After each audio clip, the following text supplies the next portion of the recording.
Hey everybody, Frank here with a special comic review.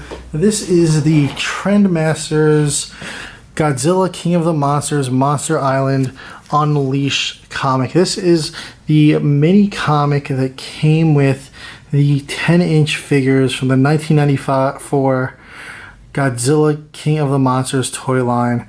If you grew up in the 90s, this was a beloved toy line. I still have a good portion of my collection, and I'm working on reuniting the variants that I lost.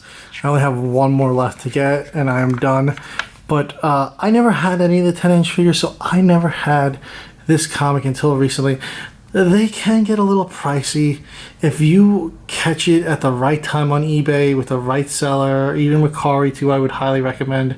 You could get this at a pretty good price, but a lot of people, they'll go around and they'll try to sell you this comic for $100. You definitely shouldn't pay that much. You could probably pick up a 10-inch figure with the comic included if they have it in box for probably about $100, maybe more. But at least you get the figure with it and you're not paying for the comic. I got the comic by itself. I got it cheaper. I personally wouldn't pay more than $30 for the comic. It's a small comic. As you can see in my hand here, it's not a full-size comic. It's a nice comic. This is the color version, which was much more difficult to find than the black and white version, as the color only came with Godzilla, and the rest of the monsters had black and white. So if you didn't have the 10-inch Godzilla, you weren't getting this. And the 10 inches, like I said, I never had one. I don't personally remember seeing them in the stores that much, so I'm assuming they were kind of hard to come by. Today, they are very hard to come by, but you can find them on eBay and Mercari and whatnot.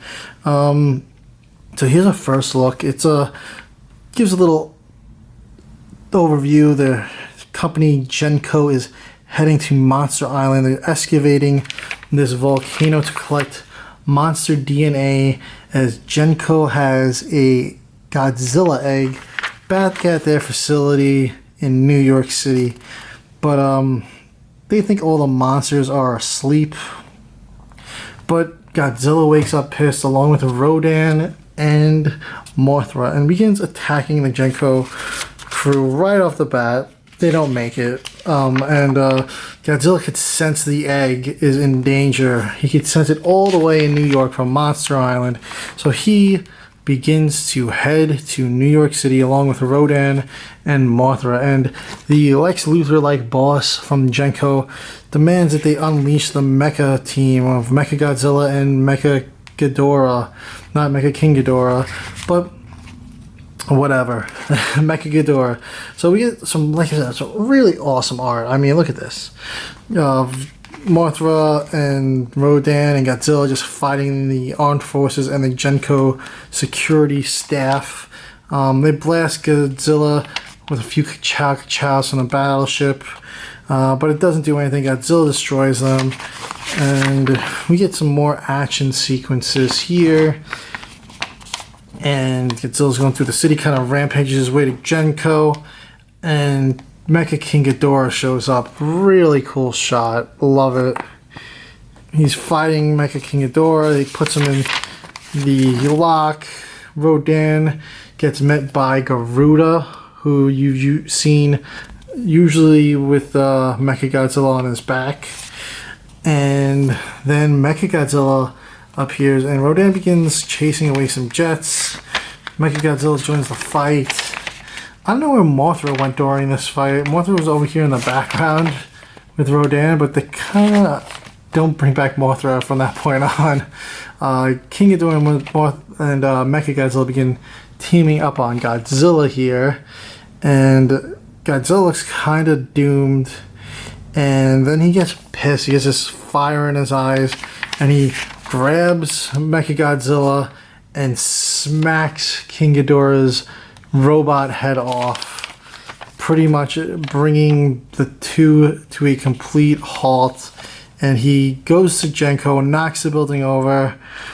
The Lex Luthor style guy is trying to shield the egg, but Godzilla knocks him away, blows up the Genco building, takes the egg, and they return to Monster Island. Mothra's back there again. I don't really know what Mothra was doing, taking care of the extras in the end. And we had some profiles at the back of this comic, and a little more. I didn't show the full wide cover. Overall, this one that I have is in a pretty good shape. The rear cover has some glue separation issues, but fun little comic. I wish they did more of them. The art and colors are just really incredible. It's just the style of the Trendmasters line. I would absolutely love to see a comic in this art style of the Trendmaster colors. Matt Frank did a print of the Trendmasters Godzilla a little while back. I actually have one myself that I won from the Trendmasters Facebook.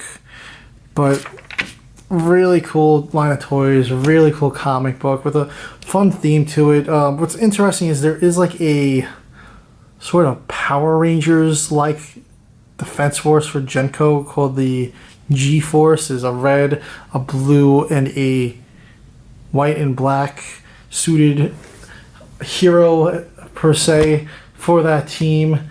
They all have helmets, Power Ranger-ish, but yeah, they don't appear in here, which is a bit odd. But it would be cool to see a comic for them. I know they all have their own little profile cards with the figures. I don't actually own any of those figures. I never had them when I was a kid. But yeah, let me know what you guys think of the Trendmasters Monster Island Unleashed story if you have read it growing up, or if this is your first time seeing it on this video here.